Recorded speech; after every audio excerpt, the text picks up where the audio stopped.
कमतरता म्हणजे मुळात कोणत्याच विद्यार्थ्यामध्ये कमतरता नसते.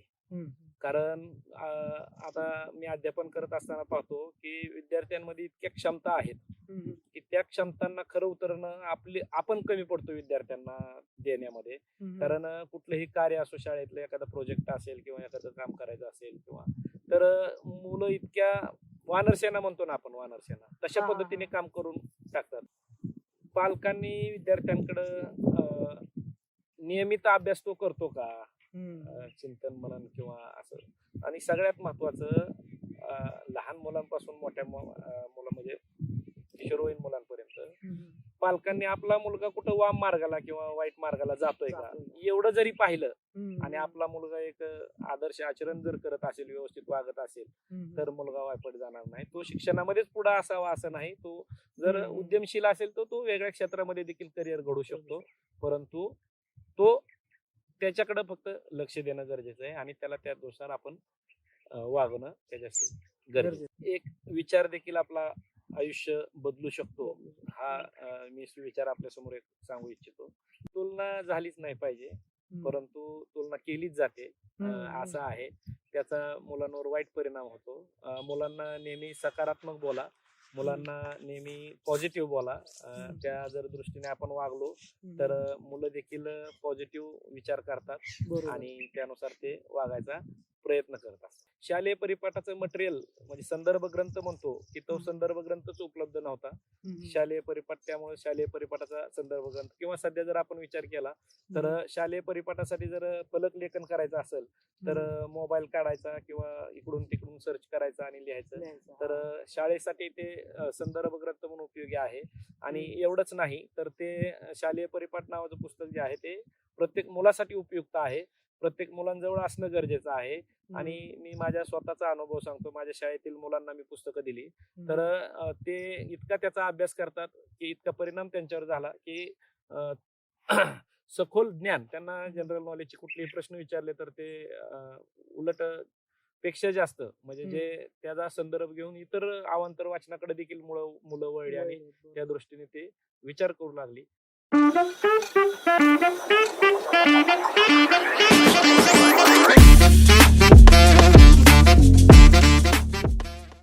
नमस्कार.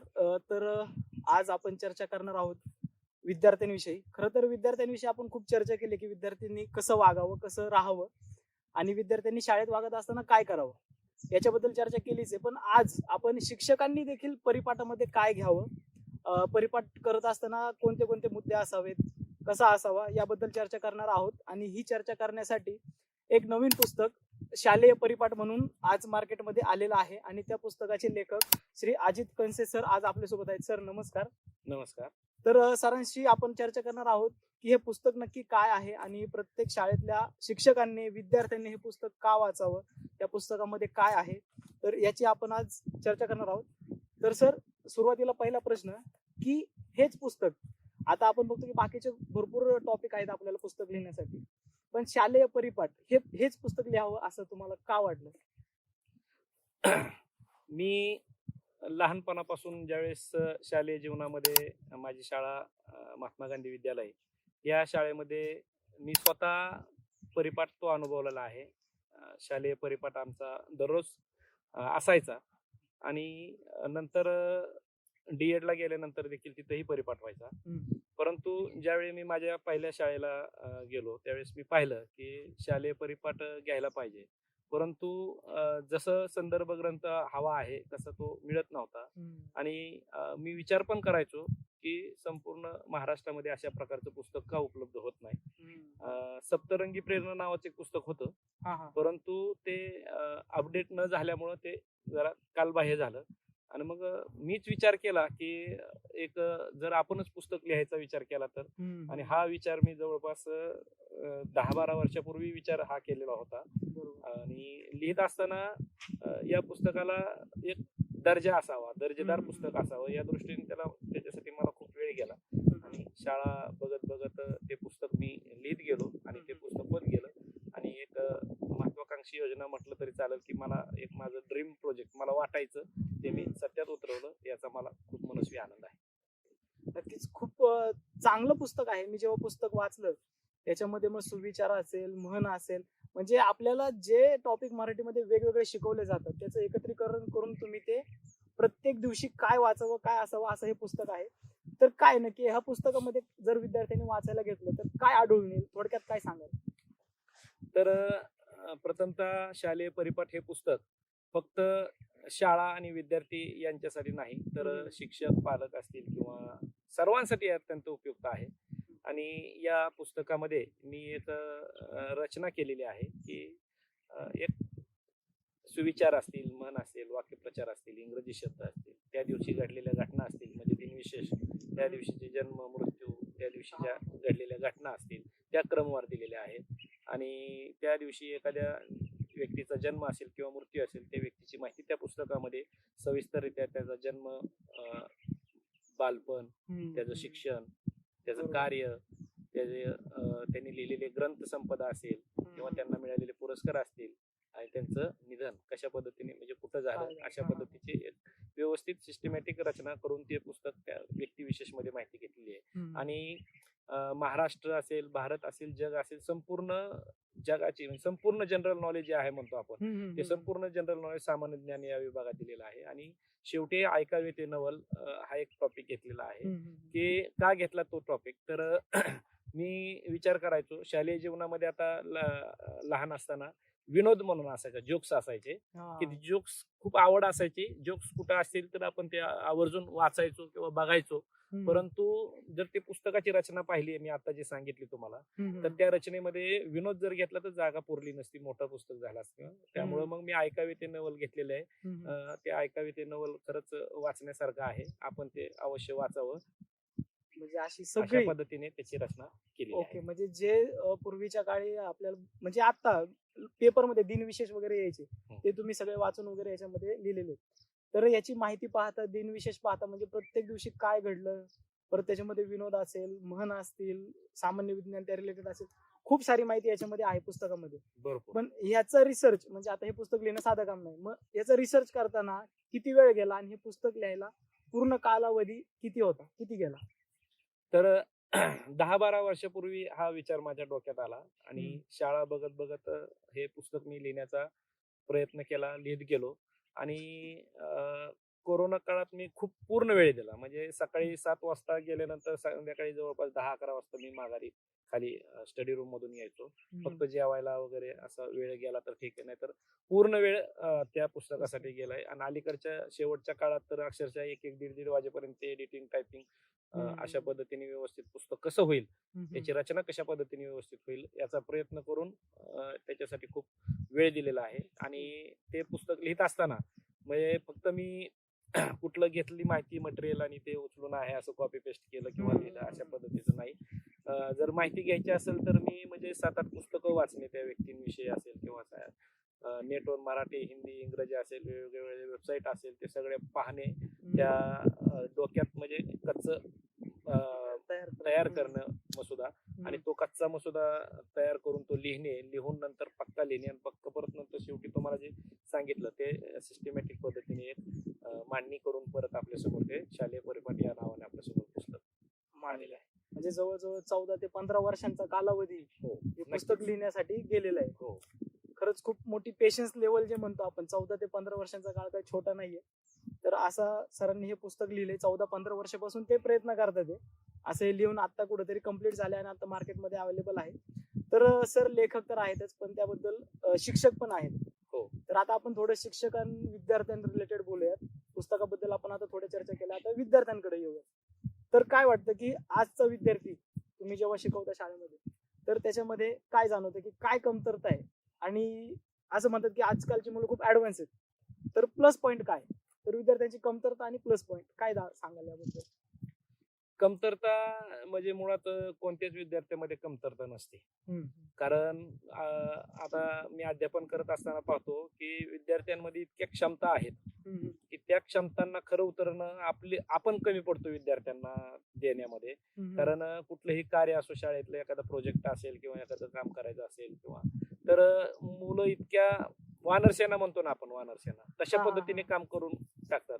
म्हणजे इतकं मुलांमध्ये हे आहे, परंतु आपण त्यांना ते पुरवण्यासाठी कमी पडतो असं बरोबर. मला वैयक्तिक वाटतं. कारण मुलांमध्ये खूप प्लस पॉइंट आहेत आणि ते विद्यार्थी अक्वायर पण करतात आणि इम्प्लिमेंट ते आपल्याकडे शिक्षक या दृष्टीने आदर्श म्हणून पाहत असतात. त्यांच्या समोर जर आपण व्यवस्थित वागणं असेल, बोलणं असेल, आपलं आचरण असेल, तरच विद्यार्थी त्या पद्धतीने ते आपल्याला आदर्श म्हणून आपल्या डोळ्यासमोर ठेवून त्यानुसार ते वागत असतात. आणि खूप क्षमता आहे विद्यार्थ्यांमध्ये, फक्त त्याचा उपयोग योग्य पद्धतीने करून घेणं हे आपलं कौशल्य आणि म्हणजे कर्तव्य आहे विद्यार्थ्यांना पालकांचं आणि शिक्षकांचं. शिक्षकांचं त्यांना जाणून घ्यायचं खूप आहे, पण कुठेतरी वेळ देत नाही, पालक सुद्धा वेळ देत नाही. हो हो. तर पालकांनी वेळ किती द्यावा काय वाटतं पालकांचं आणि विद्यार्थ्यांमध्ये? पालकांनी विद्यार्थ्यांकडे लक्ष देताना काय करावं असं तुम्हाला काय वाटतं त्याबद्दल?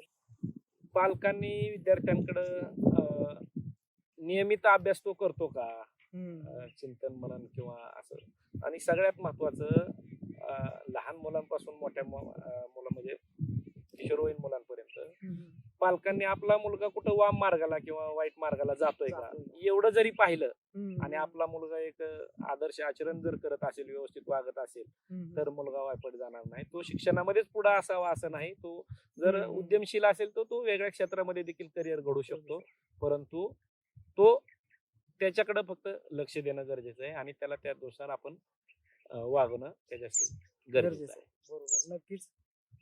विद्यार्थ्यांबद्दल थोडी आणखीन माहिती अशी सांगावं म्हणजे ऐकून घ्यायचंय मला, की आपण जीवन जगत असताना आपलं रोल मॉडेल समोर ठेवतो की मला आदर्श आहे की हा याच्यासारखं मला बनायचं. पण आजकाल बघतो की या मूवीमुळं किंवा आजकालचे रील्स हे असेल त्याच्यामुळे मुलं आपला आदर्श निवडताना कुठलेतरी हिरो असेल किंवा कोणता तरी गँगस्टर असेल असे निवडतात. तर आदर्श निवडताना काय पाहावं आणि आदर्श विद्यार्थ्यांनी कसा निवडावा? खूप छान प्रश्न आहे. एक विचार देखील आपला आयुष्य बदलू शकतो हा मी विचार आपल्या समोर एक सांगू इच्छितो.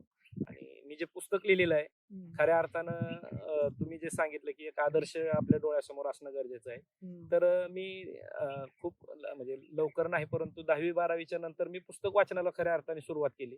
आणि त्यावेळेस जे महापुरुष आहेत त्या महापुरुषांचा अभ्यास करत असताना मी विचार केला की ह्यांनी आपल्या समाजासाठी किती त्याग केलेला आहे, आणि जर यांनी इतका त्याग केलेला असेल म्हणजे आपण तो आदर्श आपल्या डोळ्यासमोर ठेवला. त्यामुळं मी हे पुस्तक लिहू शकलो की ह्या महापुरुषांचं काहीतरी आपण देणं लागतो, यांनी केलेलं कार्य आज समाजासमोर मांडणं गरजेचं आहे. म्हणून हे पुस्तक मी लिहिण्याचा प्रयत्न केला आणि लिहिलं. त्याच पद्धतीने हे पुस्तक जर वाचलं तर याच्यामध्ये 366 अशा महनीय व्यक्ती आहेत जगभरातील, महाराष्ट्र असेल, भारत असेल किंवा जगातील वेगवेगळ्या क्षेत्रातील आहेत. तर या रोल मॉडेल विद्यार्थ्यांसमोर एक रोल मॉडेल म्हणून म्हणतो आपण, त्या पद्धतीने हे त्यांच्यासमोर ते ठरू शकतात. बरोबर, म्हणजे त्यांनी कुठेतरी रोल मॉडेल निवडताना थोडा विचार केला पाहिजे. वाचन केलं तरच ते रोल मॉडेल ठरू शकतात. आता आपण ते वाचनाकडेच येऊयात की आजकाल बघतो की आजकालच्या पिढीचे लोक म्हणतात की वाचन खूप कमी आहे. तर जीवन घडवण्यात वाचनाचा किती रोल आहे महत्वाचा, काय सांगाल त्याबद्दल?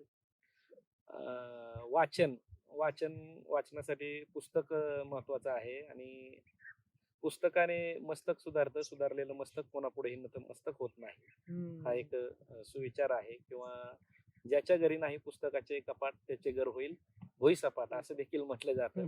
म्हणजे बघा, म्हणजे इतके पुस्तकाचं मुख किंवा वाचनाचं महत्व आहे. आणि वाचन संस्कृती कमी झाली असं एकीकडे म्हणत असताना पुस्तकांचा प्रचंड खप देखील होत आहे. आता गेल्या 7-8 महिन्यातच माझ्या जवळपास 4,000पेक्षा जास्त पुस्तकं आतापर्यंत विकली गेलेली आहेत किंवा मुलांनी ती घेतलेली आहेत आणि त्यांच्या त्या पसंतीस उतरलेले आहेत असं मला वाटतं. जर वाचनीय जर आपण मटेरियल वाचकांना दिलं तर ते वाचक नक्कीच स्वीकारतात, घेतात आणि वाचतात. बरोबर, म्हणजे वाचना योग्य जर मटेरियल लोकांना मिळालं तर ते स्वीकारण्यात कमीपणा करत नाही. बरोबर आहे. म्हणजे काही ठिकाणी असं म्हणतात की बाबा कमी पण झाले, काही ठिकाणी म्हणतात की वाचन वाढलंय पण. ठीक आहे, म्हणजे आता आपल्या ज्या प्रती आहेत या पुस्तकाच्या, ज्या तुम्ही म्हटले की 8 महिन्यामध्ये 4,000 प्लस प्रती विकल्या गेलेल्या आहेत, याच्यावरून कळतं की लोकांची परत वाचनाकडे कुठेतरी कल चालू आहे. ठीक आहे, आता हे झालं विद्यार्थ्यांचं आदर्श. पण आजकाल बघतो की विद्यार्थी आहेत ना की त्यांचं काय म्हणू शकतो की टेन्शन मध्ये जास्त असतात. तर तुम्हाला इथे नसेल जाणवत, आता काय होतं गावाला एवढं मला नाही वाटत की टेन्शन मध्ये असतात, पण शहरातील विद्यार्थी जेव्हा बघतो आपण खूप टेन्शन डिप्रेशन मध्ये असतात, काही तर आत्महत्या वगैरे करतात. तर ह्याबद्दल काय सांगाल तुम्ही? तर आत्महत्या हा एक मार्ग असू शकत नाही. त्याच्यासाठी पालकांनी त्या गोष्टीवर विचार करणं गरजेचं आहे. आणि आपण पाहतो आपली पाची बोटं सारखी नाहीत. बरोबर. म्हणजे मुलांना देखील आपण त्या पद्धतीने, आता आम्ही शाळेमध्ये सुद्धा शिकवताना बघतो की सगळ्या मुलांची बुद्धिमत्ता सारखी नसते, परंतु प्रत्येक पालकाचा हट्ट असतो की माझा मुलगा डॉक्टर, वकील, इंजिनियर अशाच पद्धतीने व्हायला पाहिजे. तर तो हट्ट न करता त्या मुलाचा ओढा कुठं आहे किंवा त्या मुलाची कॅपॅसिटी किती आहे हे पाहायला पाहिजे. त्यानुसार त्या मुलाला आपण अपेक्षा मुलांकडनं ठेवल्या पाहिजेत किंवा त्यानुसार आपण त्या मुलाला त्या करिअरकडे वळवलं पाहिजे. तर ह्या गोष्टी घडणार नाहीत. मुलांना एक मित्र म्हणून आपण जर वागवलं तर नक्कीच मुलं आपल्याशी पण बोलतील, सांगतील आणि त्यानुसार ह्या ज्या आत्महत्या आहेत मुलांच्या त्या 100% कमी होतील. आता हाच की मला ह्याच्याच अनुसरून एक असा प्रश्न आहे की पालकांसाठी येतो की आपण बघतो की एखाद्याचा वडील किंवा आई म्हणतात की तो बघ, तो किती अभ्यास करतोय, तो कसा शिकतोय, त्याच्यासारखे मार्क पाड, हे कुठेतरी कंपॅरिझन करतात किंवा तुलना करतात. तर हे करणं कितपत योग्य, तुम्हाला काय वाटतं? तुलना झालीच नाही पाहिजे, परंतु तुलना केलीच जाते असं आहे. त्याचा मुलांवर वाईट परिणाम होतो. मुलांना नेहमी सकारात्मक बोला, मुलांना नेहमी पॉझिटिव्ह बोला. त्या जर दृष्टीने आपण वागलो तर मुलं देखील पॉझिटिव्ह विचार करतात आणि त्यानुसार ते वागायचा प्रयत्न करतात. बरोबर. म्हणजे कुठेतरी कंपॅरिझन देखील पालकांनी नाही केलं पाहिजे. बरोबर. ठीक आहे. आता हे झालं पालक विद्यार्थी याच्याबद्दल बोललो. आता आपण परत पुस्तकाकडे येऊयात. तर ह्या पुस्तकाचा फायदा विद्यार्थ्यांना, शाळेंना किंवा जे स्पर्धा परीक्षेची तयारी करतात त्यांना कसा होईल याबद्दल सांगा. आता मी सांगितलं की शालेय परिपाठ घेत असताना सुरुवातीला की हे शालेय परिपाठाचं मटेरियल म्हणजे संदर्भ ग्रंथ म्हणतो की तो संदर्भ ग्रंथच उपलब्ध नव्हता शालेय परिपाठ. त्यामुळे शालेय परिपाठाचा संदर्भ ग्रंथ किंवा सध्या जर आपण विचार केला तर शालेय परिपाठासाठी जर फलक लेखन करायचं असेल तर मोबाईल काढायचा किंवा इकडून तिकडून सर्च करायचं आणि लिहायचं. तर शाळेसाठी ते संदर्भ ग्रंथ म्हणून उपयोगी आहे.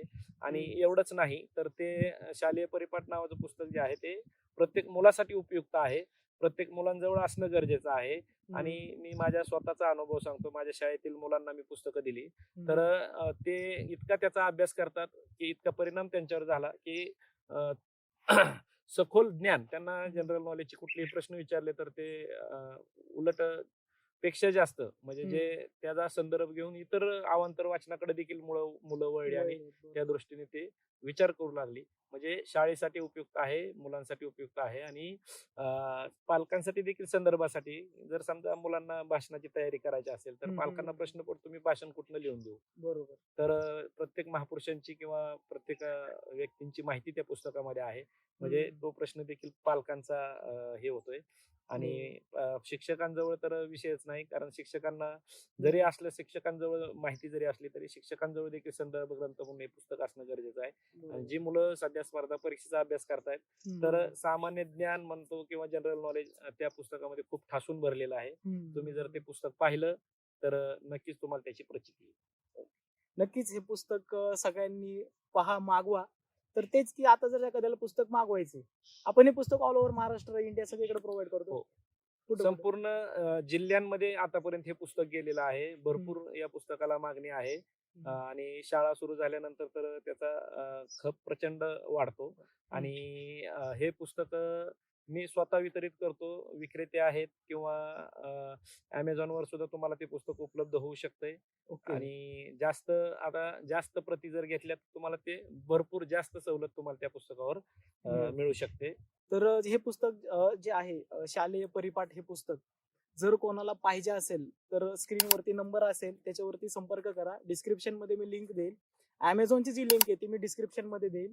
तिथून तुम्ही ते पुस्तक मागवू शकता. ज्या शाळांना विद्यार्थ्यांना घ्यायचं ते तिथे जाऊन घेऊ शकता. ठीक आहे सर, आता आपलं पॉडकास्ट थोडं शेवटाकडे येऊयात. शेवटचा प्रश्न जो माझ्या प्रत्येक पॉडकास्ट मध्ये असतो की आजकालची पिढी जी आहे, तरुण पिढी, आपण म्हणतो की ती भरकटत चालली. तर ह्या तरुणांसाठी एक तुमच्याकडून काय सल्ला जाईल की तुम्ही कसं वागलं पाहिजे?